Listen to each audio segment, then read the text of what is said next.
Aí ele me chamou no escritório e falou: Rodrigo, você é um ótimo estudante, suas notas são boas, você é um melhor nadador que já teve nessa escola. E aqui, ó, Montclair University te ofereceu uma bolsa. E não teve como? Não, ele literalmente rasgou na minha frente. Você tá brincando? Rasgou. Porque ele sabia que você não tinha documento. Isso. E ele falou assim: isso é só para criança americana. Pode voltar para classe. Uau. Sejam bem-vindos ao The Thiago Prado Experience. E você vai ouvir agora mais um episódio da série Imigrante Rico. Meu nome é Thiago Prado, sou brasileiro, imigrante e empreendedor nos Estados Unidos. Eu moro aqui há mais de 22 anos. Essa é nossa série Imigrante Rico, onde você vai conhecer histórias reais e fascinantes de como imigrantes brasileiros se tornaram empreendedores de sucesso na terra do Tio Sam. Se você tem o sonho de migrar para algum país e se tornar um empreendedor internacional, acompanhe a nossa série porque aqui você irá aprender muito com uma jornada cheia de desafios, erros e, claro, muito sucesso de cada um deles. Então é isso. Não dê sorte pro azar e venha entender o verdadeiro significado de ser um imigrante rico. Se liga aí que já vai começar, hein? Este podcast é patrocinado pela BRZ Insurance. Aqui agora inicia mais outro episódio do Imigrante Rico e hoje, mais do que nunca, não é simplesmente um participante, é um amigo que está aqui presente hoje. Rodrigo Cardoso, brasileiro, baiano, regueiro, não, tô brincando. Não é regueiro não, o cara é do axé mesmo. Mas o cara vai contar a história dele, é fenomenal. E assim, vocês já viram todas as outras histórias. Se você não viu, recomendo que você veja. Se você não segue o canal, recomendo que você siga também. Se você gostou, divide com alguém. Manda para quem que você acha que deveria assistir.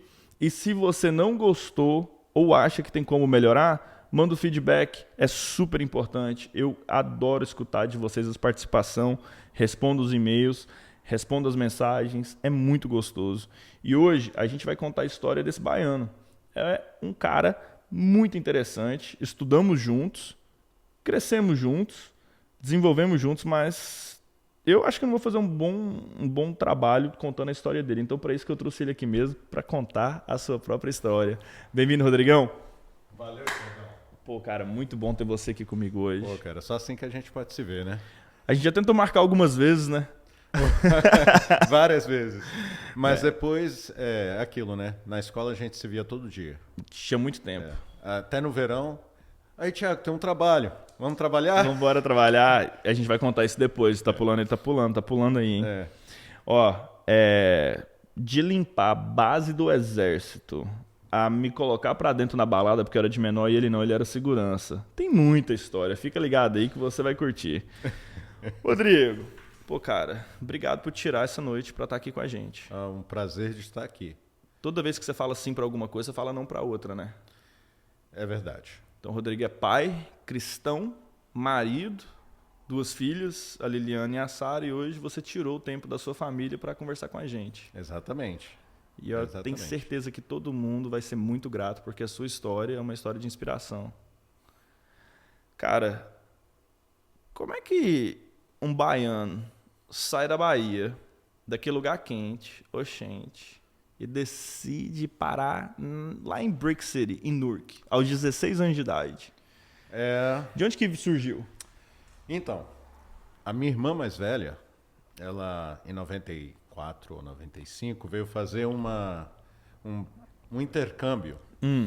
E esse intercâmbio para ela gostou tanto do país que ela falou: eu quero ficar. E ficou na casa dos meus tios, que já estavam aqui desde 94. Isso em Nova Jersey? Isso em Nova Jersey. E em 96, a minha mãe veio com uma proposta de emprego na Flórida. E ela foi para lá, mas não deu certo, então ela foi para New Jersey. 2 anos depois, veio eu e a minha irmã gêmea, onde que nós estávamos com 16 anos. Certo. Foi um processo, na verdade, eu não queria vir, né? 16 anos, rapaz, veio na Bahia. Estava no começo do axé, né? O começo do axé. O pai é músico, conhece um monte de gente. Aí você passa a conhecer pessoas, influencia. Você deixou o chiclete com banana pra ir pra Nova Jersey, cara. Exatamente. Então, mas eu falei, olha, a minha mãe, minhas irmãs vão estar lá, eu vou para lá. Tem que cuidar delas, não posso deixar elas. E eu vim. E eu vim para a América, é uma coisa completamente diferente, né? Uhum. Muda totalmente o seu jeito de ser. Que a piada é que o nordestino baiano ele vai pro Rio, né? Você foi pra mais longe. Interessante. Meus pais saíram do sul e foram pra Bahia. Foram pra Bahia? Meu avô foi ao contrário. Meu avô é baiano, né? Você sabe, a gente é de Barreirinha. Eu tenho um pé lá. Então, não é só um pé não, rapaz. É os dois. Esse seu empreendedorismo aí vem da Bahia. Vem da Bahia. meu avô desceu da Bahia pra Tocantins, na época era Goiás, de jegue. O pai dele, com 15 meninos, acho que é 15 ou 16, não sei, porque naquela época você fazia filho para trabalhar na fazenda, né? Na roça, no garimpo. Não tinha televisão, anticoncepcional. Não. E aí você veio para Nova Jersey. Eu vim para Nova Jersey. Aí eu cheguei na sexta-feira, no sábado, meu tio, amanhã você quer ganhar $20? Claro, na hora. Vamos pintar.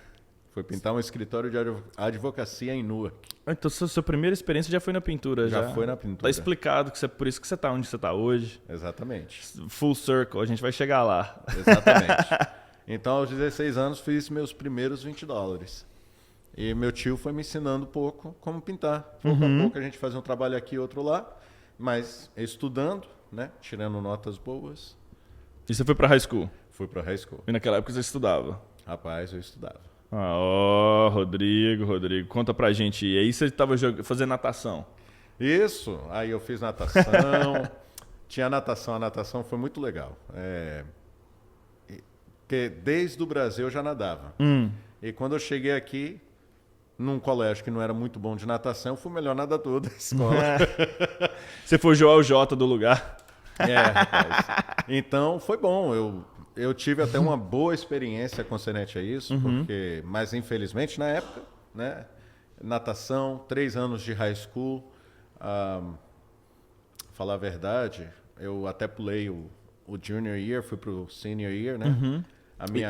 Que eu tinha repetido a 7ª série no Brasil, problemas pessoais, de família, e quando eu cheguei aqui eu estava uma série a menos do que a minha irmã gêmea. Certo. Mas aí eu pude conseguir pular, fiz um teste, me deram os créditos, pulei o meu junior year e fui direto para o senior.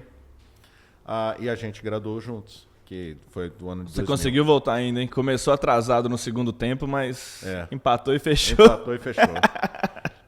E nessa época eu tinha até ganho uma bolsa. Mas aí você veio com visto, você não atravessou o México, não? Não, eu atravessei o Gulf México. Aí tá, e com visto venceu, expirou. O meu visto era de 3 meses. Então foi rapidinho. Rapidinho. Na hora que você pegou o trabalho da pintura, quando você saiu de lá, já tinha vencido. Rapidinho. A minha mãe, ela tinha um processo, né? Mas esse processo não foi a lugar nenhum. Ela chegou num ponto que ela falou, meus filhos, vocês vão atrás dos seus documentos. E não deu muito certo concernente a documento.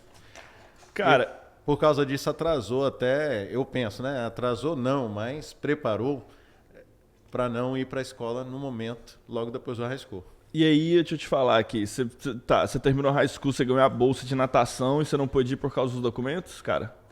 Primeiramente por causa do documento, mas o que acontece? Eu não sei como é que fala, Guidance Counselor. E é o Guidance Counselor. O Guidance Counselor gostava muito de mim. Traduzindo para português aí, tá? Na high school do Brasil a gente não tem isso, né? Então, para você que está acompanhando a gente, o Guidance Counselor aqui nos Estados Unidos, ele é o cara responsável por te, né, guiar ou te ajudar a ir para a universidade. Naquela época não era muito comum ajudar brasileiro a ir para a universidade ainda. Não era. E não tinha Google nem YouTube, né? Não tinha. Nem iPhone. E nessa época, ele nos guiava até um certo ponto. Mas chegou um ponto, quando ele recebeu essa notificação, que eles queriam me oferecer essa bolsa, porque, primeiramente por causa da natação, porque a escola ela tinha um bom time de natação, e também por causa dos grades, né? Das notas, não eram más. Aí ele me chamou no escritório e falou: Rodrigo, você é um ótimo estudante, suas notas são boas, você é um melhor nadador que já teve nessa escola. E aqui, ó, Montclair University te ofereceu uma bolsa. E não teve como? Não, ele literalmente rasgou na minha frente. Você tá brincando? Rasgou. Porque ele sabia que você não tinha documento. Isso. E ele falou assim: isso é só para criança americana. Pode voltar para classe. Uau. Aí, nessa época, eu ainda jurei para mim: eu vou formar, vou trazer meu diploma aqui e mostrar para ele. Not thanks to you. Uau. E aí isso ficou marcado. Ficou marcado. Cria um bloqueio na mente. Você é um rapaz de 17, 18 anos. Você não sabe muito da vida. Não tem, às vezes, as pessoas corretas para te guiar. Porque, às vezes, a gente erra por falta de conhecimento. Às vezes não, né? A gente erra por falta de conhecimento. Sem dúvida. Ou informação pela metade, né? Cara, é interessante você né, trazer esse ponto aí, porque eu, entende, passei por isso com discriminação assim na high school, né? Você falava people like you, pessoas igual você faz isso. E é difícil às vezes explicar para as pessoas que isso acontece. Então naquela época tinha muito isso, né? Pessoas igual você faz isso, pessoa igual você vai para tal universidade. Até quando a gente estudou junto no Bunker Hill, eu nunca esqueço de uma professora que falou: pessoas igual você vai para essas 3 escolas. Eu falei: mas o que você quer dizer que pessoas igual eu vai para essas 3 escolas? E a sorte é que eu tive um mentor muito bom que me influenciou e que me ajudou a gente a fazer a diferença na vida dos outros aí, e a gente faz até hoje, né, no decorrer do tempo. Cara, interessante. E aí você saiu da escola, formou, e aí você foi trabalhar. Eu fui trabalhar. E o que eu já sabia fazer? Pintura. Vral. Isso, foi pintar. Ganhar $6 a hora. $6 a hora naquela época? Naquela época, para iniciante. $6 a hora. 2 semanas já tinha ganhando um aumento para $7,50. Certo. Caramba, cara. É incrível, né? E hoje em dia, se você parar para pensar, $6 a hora aqui você não faz nada. Na época, o aluguel de um apartamento de 2 quartos era $500. Que não é realidade hoje em dia. Você não aluga nem estacionamento do carro por isso. Não, exatamente. Exatamente. Nem a garagem. Rodrigo, e aí tá, cara, você trabalhou por um bom tempo, você foi segurança, garçom. Conta aí pra gente, o que você não fez aqui? Olha, eu fui garçom, eu fui busboy, trabalhei na cozinha. Isso tudo como part-time. Certo. Né? Certo. Eu sempre estava na pintura ou construção durante o dia. Certo. E depois eu ia para o restaurante. Teve um momento que a gente já teve 3 empregos ao mesmo tempo. Né? Você fazia o restaurante alguns dias na semana, outras noites você entregava uma comida brasileira ou uma pizza. Certo. E durante o dia você trabalhava na construção. E naquela época, estava tirando na faixa de 1.500 por semana para um moleque. Né? Um moleque. E naquela época a gente tinha uma cabeça menos experiente, a gente gastava tudo, torrava, né? Cara, é diferente, né? Eu falo muito isso, que nessa época aí a gente não tinha modelos masculinos. A gente nunca teve modelos masculinos, né, que realmente Poderia estar ali. Fez a diferença na vida da gente. Então, assim, recém-chegado, não tinha YouTube, não tinha influência, não tinha coaching, não tinha mentores. E é um dos fatores que leva o imigrante a ter sucesso aqui na terra do Tio Sam, cara. Um dos fatores que leva o imigrante a ter sucesso aqui, sem dúvida nenhuma, é a mentoria.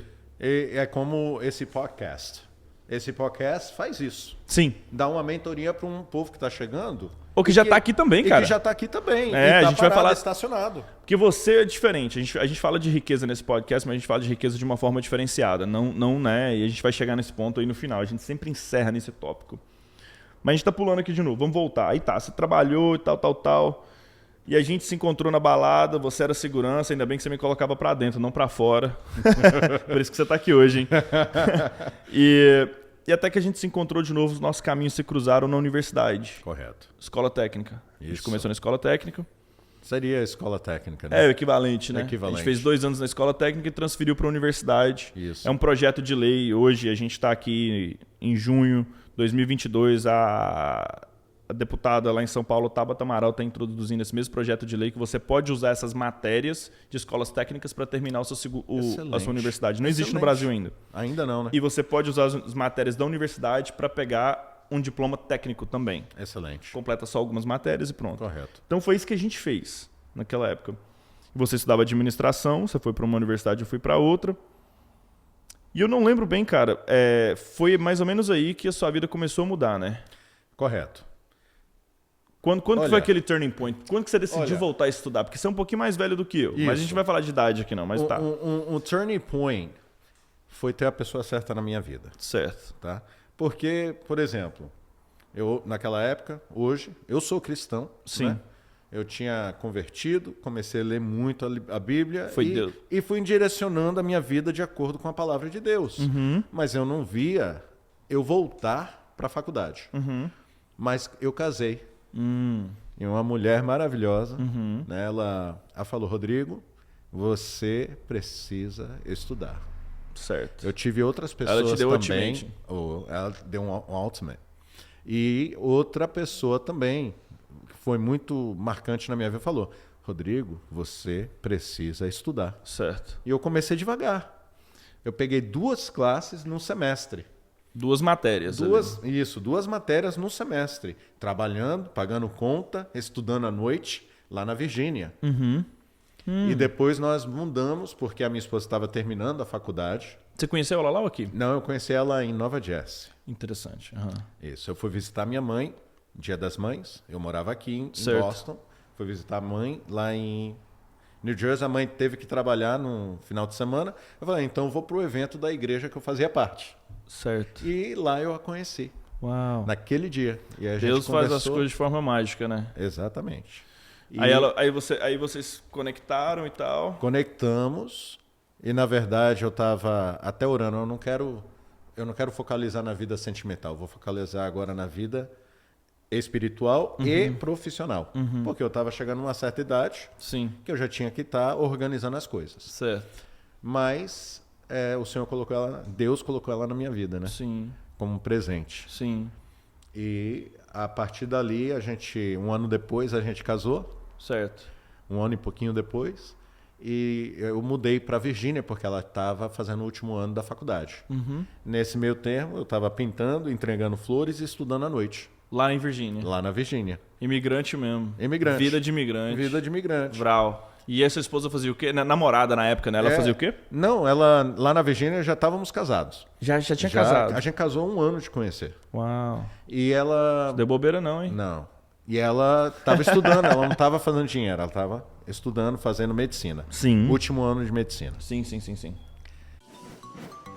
Este podcast é patrocinado pela BRZ Insurance. E depois nós queríamos até ficar para o sul, para Virgínia ou até Nova York, mas no último ano da faculdade você faz suas entrevistas para residência, onde você quer estar, e eles fazem um match. Depois ela visitou acho que 12, ela colocou número 1 Tufts, número 2 BU, número 3 Washington University Hospital. Mas aí todos os hospitais que entrevistou ela fazem um match dela. Certo. E eles colocaram ela primeiro e ela colocou Tufts primeiro. Tufts colocou ela primeiro e ela Tufts primeiro. Então foi um match. Em 12 meses a vida dela se organizou. Casou e entrou no sonho dela de residência. Correto. A opção número 1 dela foi a opção que escolheram ela. E foi o match e nós mudamos para Boston. Então eu voltei para Boston e nós não estamos Você não sabia dessa história. E ela veio para Boston. E os pais dela moram a 2h30 daqui. Certo. Em Nova York, upstate New York. Então não ficou longe. E a igreja que vocês fazem parte, qual que é o nome da igreja? Igreja Maranata, que nós não fazemos mais parte. Sim. Na época, né? Na época nós fazemos parte dessa igreja. Show. Aí eu ia soltar uma piada, mas não vou soltar porque... ainda respeito. Bem, a gente vai fazer o... e aí tá. Aí vocês vieram pra Boston, ela chegou pra você e falou assim, babe, se você não voltar a estudar, vral. E não, eu já tinha começado lá na Virgínia. Tá. Eu fiz 2 classes. Eu descobri que eu tinha que fazer classes antes de iniciar a faculdade, porque eu estava tão enferrujado. Sim. O meu placement test, depois de 8 anos sem estudar. Matemática. Matemática. Eu lembro, Rodrigo, eu lembro. Então teve que fazer placement. Eu voltei para quem ainda está fazendo placements. E depois fui dando continuidade. Teve semestre que eu fiz 7 classes, quase morri. Aí no outro eu vou fazer só 3. Pesado. Aí, E vocês não tinham filho ainda, né? ainda não. Não, é. Não, mas a minha primeira filha, A Liliane. a Liliana, ela nasceu em 2010. Isso. E eu estava transferindo do Bunker Hill, Pra UMass. da escola técnica, Yes. para a Universidade de Massachusetts. Aí tá. Até na época da universidade, teve um verão que a gente, pra sobreviver, você apareceu com... Como é que fala? Com um bico, né? Um bico massa. Um bico legal. Você apareceu com um trabalho na base militar, não sei onde. A gente ia lá pro verão limpar essa base militar. Rutland, Yes, Vermont. Rutland, isso. A gente trabalhava no verão pra pagar a universidade. É verdade.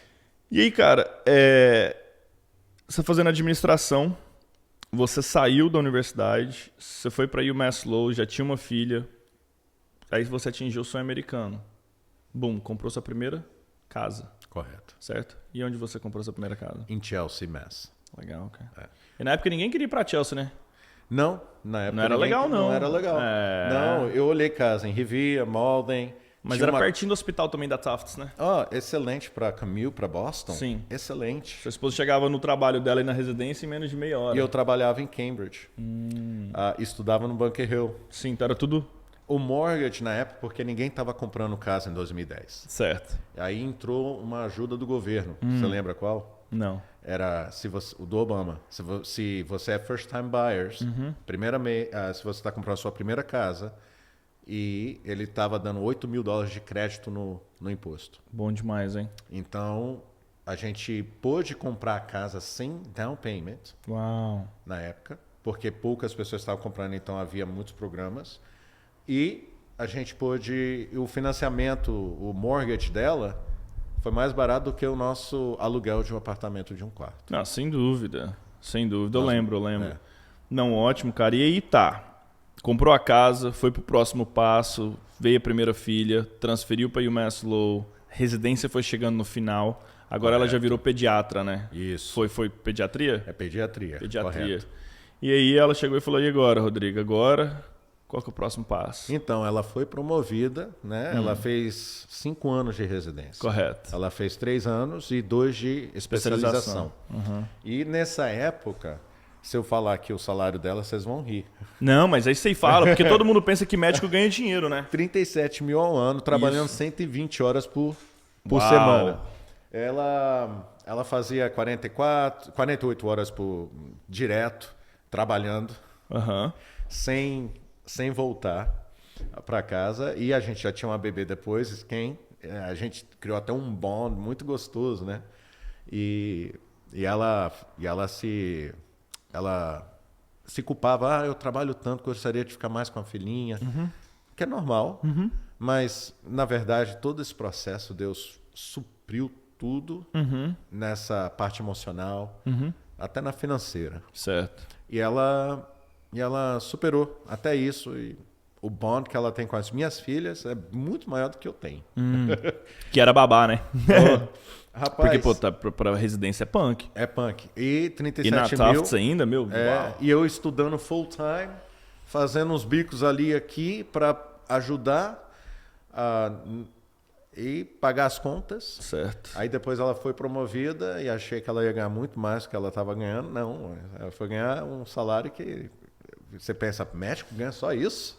No começo não tem... Mas muita gente não entende isso, né? E aí eu volto pro próximo ponto. O cara recém-chegado, o cara que já tá aqui, ele começa um negócio, ele quer que o negócio dê resultado da noite pro dia. Ele começa um projeto, ele quer ver o projeto funcionar da noite pro dia. Correto. Eu escutei de você falando em quanto tempo de residência e especialização? 5 anos total. 5 anos. Então, meu, é igual um negócio. É 5 anos para você ver o isso resultado. mesmo, é Você isso tem que mesmo. investir o tempo. É isso mesmo. Legal, cara. E aí tá. O tempo passou, as meninas cresceram, você terminou a universidade, Terminei a universidade, aí eu você achei... lançou a empresa de pintura, como é que você fez? O que você fez? Não, aí eu pensei assim, agora eu vou sair da pintura. Ah, Porque eu continuei pintando, limpando, o que seja, Qualquer tipo de trabalho. E é trabalho que estava pagando o quê? $30 a hora. Pra suportar em casa, pra ela terminar o sonho dela de médica, né? Porque, tipo, é isso que é a coisa. Muita gente não entende. Num casal, um tem que sacrificar pra que o outro cresça. Correto. Não tem como os E dois. houve sacrifício de ambas partes. Correto. Ela terminando faculdade, eu trabalhando, depois ela ganhando mixaria de início, Sim. e eu estudando um pouquinho, trabalhando também. Depois que ela ganhou um pouquinho mais, aí eu me dediquei mais 100% na faculdade, Sim. pegando mais classe para formar o mais rápido possível. E formando, eu fui contratado para trabalhar para Sherwin-Williams, né? E o que é Sherwin-Williams? Minha avó tá assistindo aí, explica pra ela. Eu vou... Ó, vó, a Sherwin-Williams é uma empresa de fabricante de tintas. Não só de tintas de parede, casa. Lá no Brasil tem Sherwin-Williams também já, né? Tem várias. Eu estava na Costa Rica esses dias, aí eu vi uma lojinha da Sherwin-Williams lá. Então, ela fabrica, ela pinta avião, pinta carro, ela pinta casa branca, ela pinta dentro da lata, esse plástico aqui, ó, pintado, isso aqui é pintado, tudo é pintado, isso aqui é pintado, isso aqui é powder coating, né? Certo. É um tipo de tecnologia que é um pó que você espreia, depois você joga. E o seu trabalho na Sherwin-Williams, você começou fazendo o que você já sabia? Você foi para a área residencial ou você foi para a área comercial? Como é que você foi? O que você fez? Então, a Sherwin-Williams tem um processo de crescimento, tem um path, né? Certo. Um career path. Correto. Um caminho de carreira. Então lá você começa como um MTP, que é um Management Training Program. Você é um MTP, depois você é promovido para System Manager de uma loja. E depois você vira um manager da loja. Que é um gestor.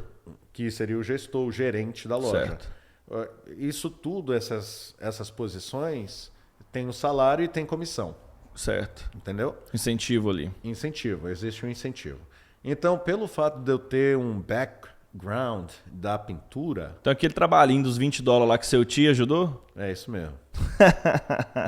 Por eu ter um background de conhecimento e pelo fato, e eu vou dizer aqui porque são estatísticas, na área de Boston, Massachusetts, Eastern Mass, praticamente 80% dos pintores são brasileiros. Uau!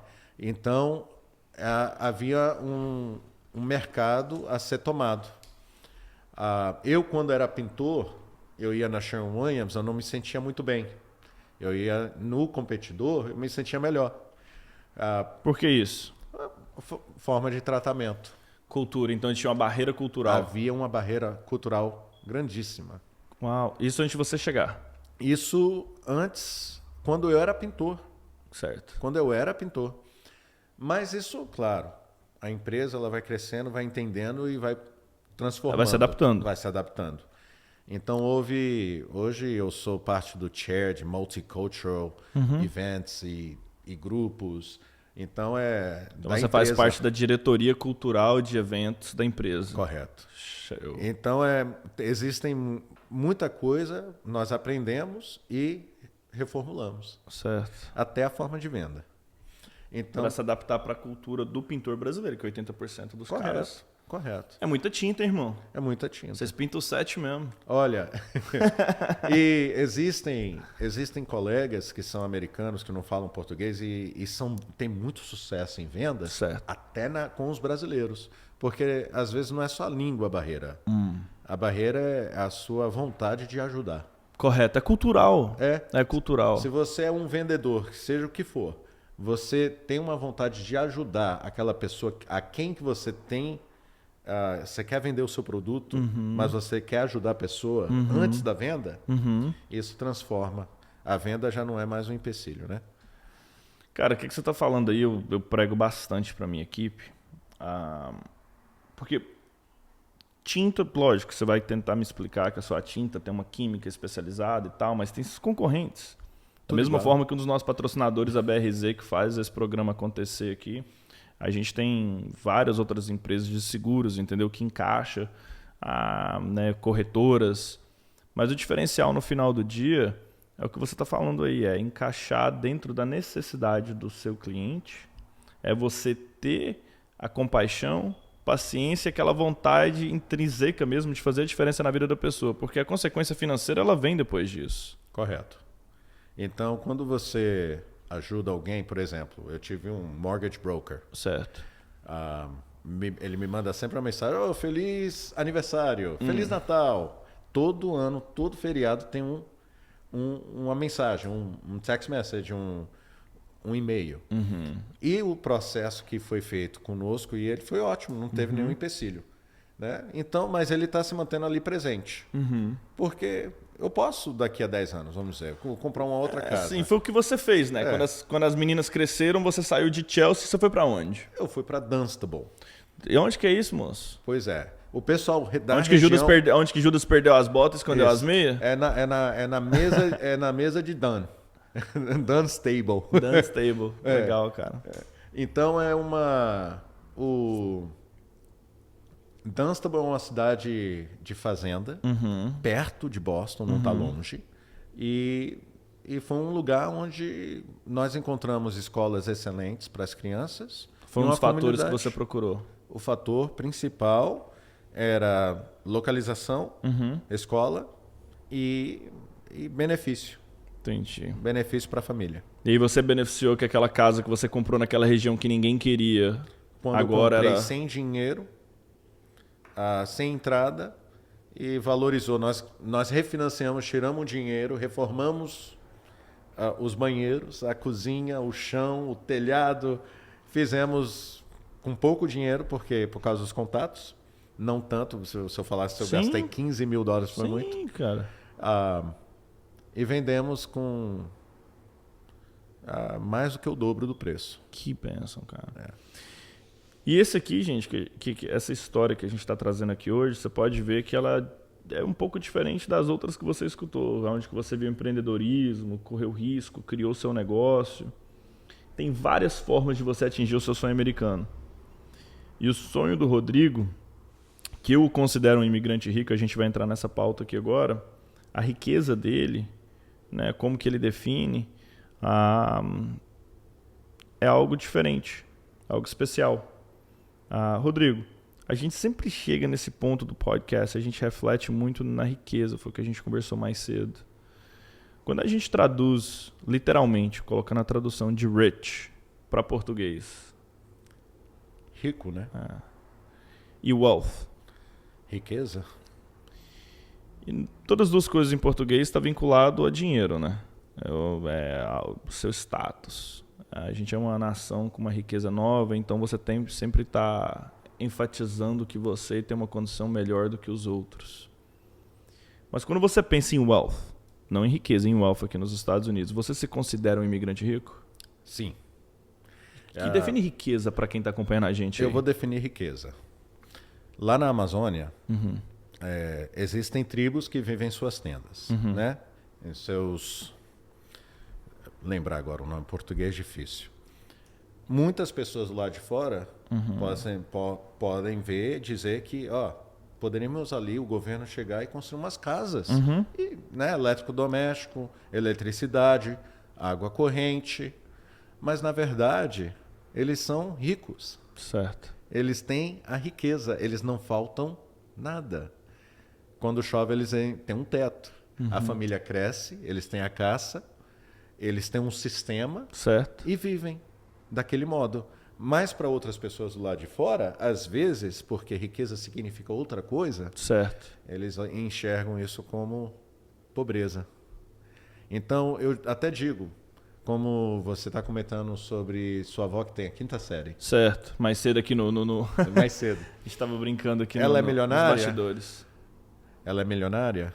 Rapaz... Ela é rica? Não, minha avó, o que acontece? É um caso interessante, porque ela comprou terra...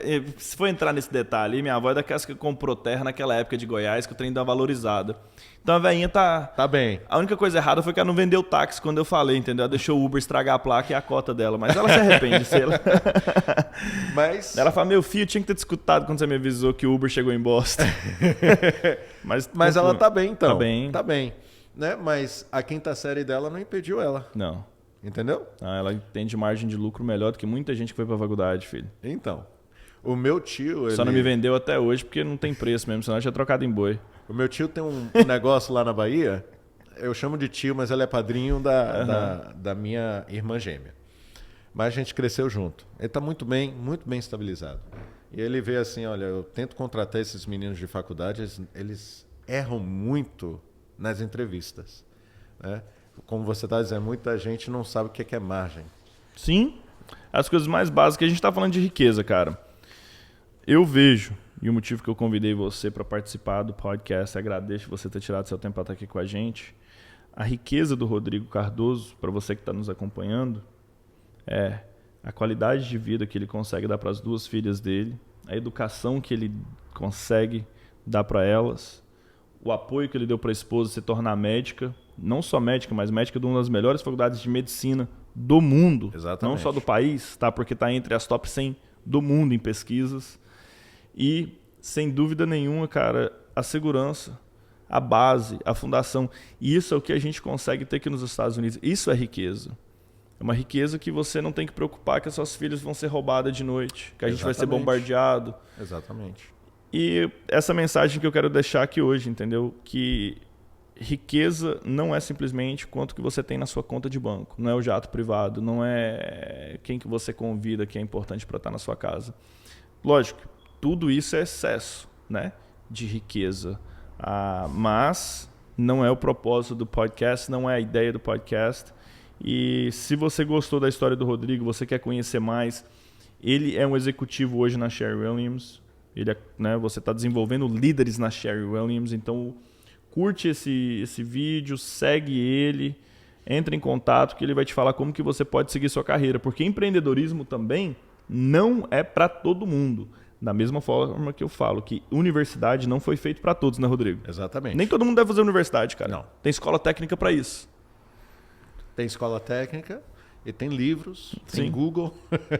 Você pode pesquisar e aprender muita coisa. Mas ir para a universidade também, eu quero deixar bem claro, é muito importante, gente. Se você tem o dom, porque a universidade nos Estados Unidos é igual, eu brinco, maçonaria, é um network.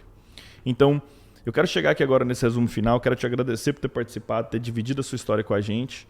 Teve alguma coisa que eu esqueci, cara? Não, tá, eu creio que tá. A gente cobriu muita coisa, né? E tem muita coisa do passado, tem muita coisa do futuro.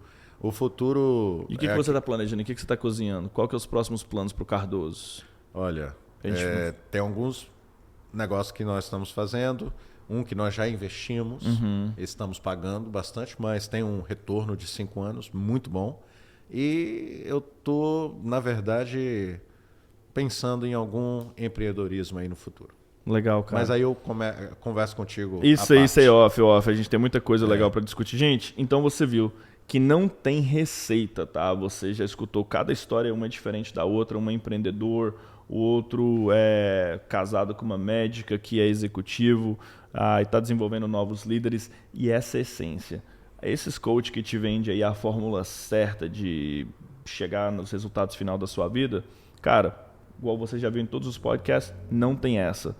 Fica ligado que na próxima edição a gente vai trazer um cara fenomenal da indústria de financiamento de casas que fez história na região de Boston, um grande amigo meu também. E curte, divulga, comenta, me dá o seu feedback, porque a sua voz é importante. Rodrigão, obrigado pela participação, meu irmão. Obrigado você. Prazer estar aqui e participar. Sempre bom. Um abraço para a família e obrigado por dividir você com a gente aqui hoje à noite. Você também. Um abraço na família. Já tem um tempo que eu não vejo a sua esposa, queridíssima. E eu não conheci seus filhos ainda. Tá na hora. Tá na hora. Trabalhando muito. Valeu. This is the Thiago Prado Experience.